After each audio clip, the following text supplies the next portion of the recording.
Jose, if you're listening to this message, that means Rahu has returned, and our time is short. I wish I could have been here to see you, to fight with you in the final glorious moment. However, if you are hearing this, it also means my time has come, and I am gone from this world. I have given my loyal friend, Sergei, details on your mission. Okay, back. Trust him, as you had trusted me. You do not have much time left. Give Sergei the watch I gave you to care for so long ago. With the power contained in that watch, you can defeat Rahu. I've failed you as a father in life. Wait, I failed you as a father? That's weird grammar right there, I'm sorry. And my final wish in death is nothing but a fool's errand. I'm sorry, son. Now, could you fetch me a cup of coffee, please? That was his final message. The watch. My dad told me to keep it on at all times, never to take it off. There's no time to start that now. He said it over and over. I promised him so many times. And then he left me. Jose! Sergei, what's going on? Like you and Roy, I learned about the outside world when I became a Class S commander. Though you disappeared right after you found out about it. Sergei, why did you leave without telling us? Because I met my boss. Boss? You mean Z's boss? When I found out about the outside world, I became curious. I wanted to explore it. Unlike this pathetic Roy character who after about a week of exploration could only find a manhole cover 5 inches away from the base. And there, I met my boss. I was surprised to discover somebody living in the outside world. And he asked me, "Why are you here?" And I told him that I wanted to know the truth about the outside world.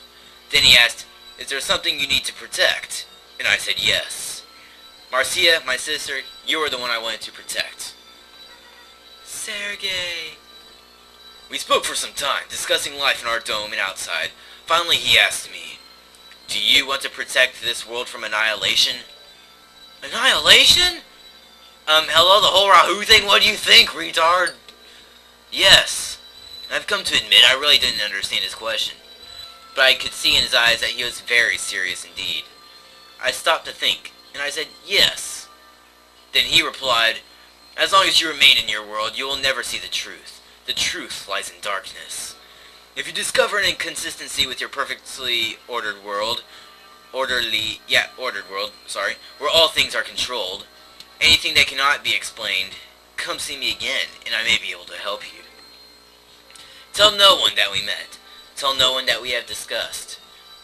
With that, he parted ways. I thought about what he said, but I couldn't find any inconsistencies. That's because there are none. Roy, be quiet and listen. Continue, Sergei. Then, suddenly, I found it. It was right in front of me from the start. When I returned home, I saw my sister waiting for me, and it struck me. The inconsistency. That single, unexplainable thing. It was Marcia, her special power. Her strange power was a gift, and my late parents were suffering.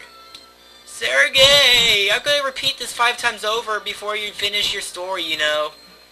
To all appearances, Marcia is an ordinary girl, with blue hair and a transparent skirt. And yet, the kids teased her, because of her blue hair and transparent skirt. The scientists poked and prodded her blue hair and transparent skirt, and still I learned nothing. Marcia didn't want to go, but the researchers forced her, kicking and screaming. It was almost like a rape fest. It was scary. So that's why Marcia hated the Robo researchers. I found out what they did to Marcia at the research center. It wasn't science, it was torture. They kept poking and prodding her blue hair and transparent skirt. They saw that all people are created equal, but my sister's power stole equality from her. If this isn't an inconsistency, then what is? How did I go so long without questioning this? I couldn't wait. Once I'd seen the inconsistency clearly, I had to leave, to meet that man again. I told him about Marcia, and he said, "In order to understand, you must know everything." And he told me the real truth, something even most Class S commanders do not know. The real truth. What? What do you mean? You're all aware that centuries ago, Rahu nearly wiped out the human race? Yeah, we were told that Rahu annihilated all of the domed cities people lived in except for ours. You were never told the truth about the outside world. You believed we lived in domes up here? Well, yeah, I mean, where else would we live? We lived free in the outside world. We lived in vast cities in the open air. Rahu destroyed all of that. What? Really? Originally, humans didn't live in dome cities. We lived outside. The outside world was our home. Rahu destroyed all of our cities centuries ago. The few who survived, they found an area that had minimal damage, and with the help of Robo technology, they built a dome to create a livable environment for a new community. I see. Marcia. Whoops. We hadn't heard about that part. We thought people had always lived in those domes. You are correct, but there is more than you do not know. The dome builders left Rahu inoperative in the outside world before they sealed themselves in. Gosh, I need to stop yawning.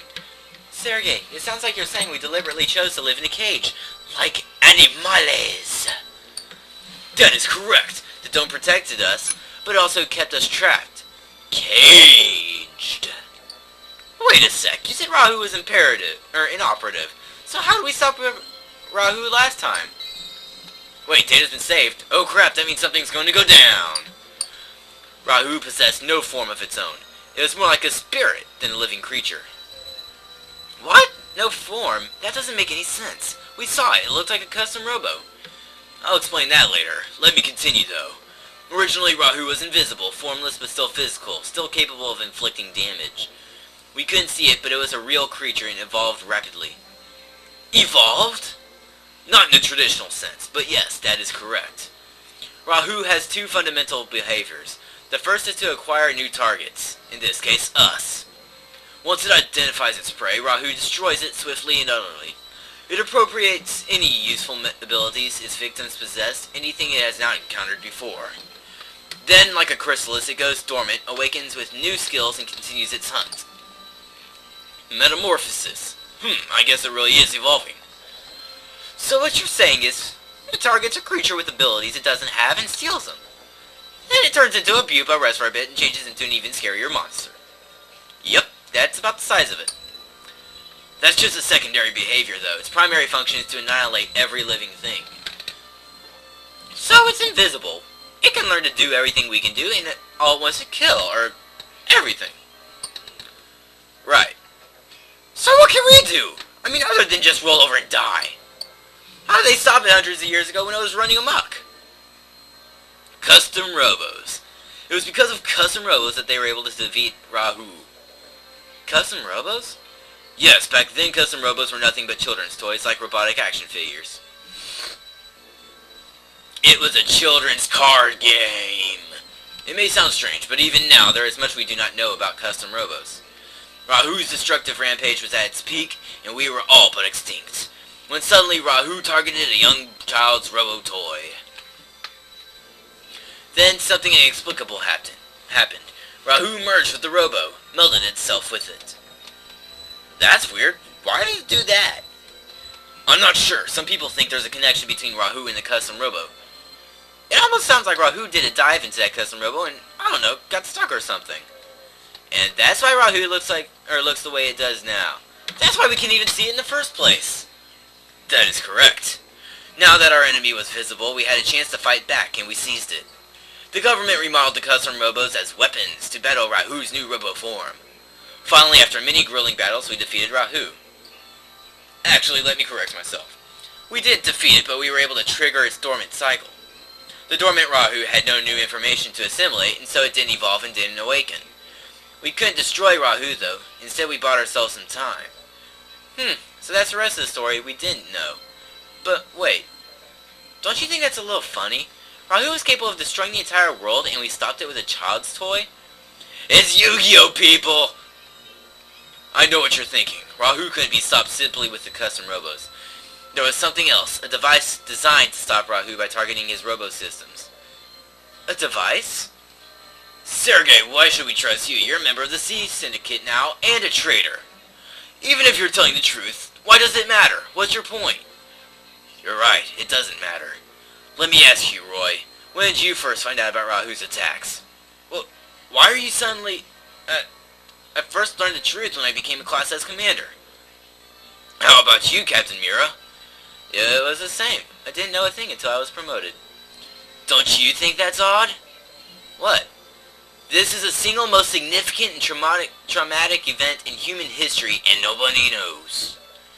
It's classified knowledge. The government dictates who should and who should not know. But how could they stop the survivors from passing on these stories to their children? The people respect the word of the government. They knew it was confidential. Do you actually believe the government has that kind of power to silence such a terrible thing? Can you think of any other reason why no one ever talked about this horrific event? It does seem difficult to imagine. So many years have passed and nobody knew the full scope of it. Even becoming a Class S commander didn't explain everything. The reason this is such a well-kept secret is not because the survivors chose to keep it secret. It's because their memories were wiped clean. It is a secret because no one was allowed to remember.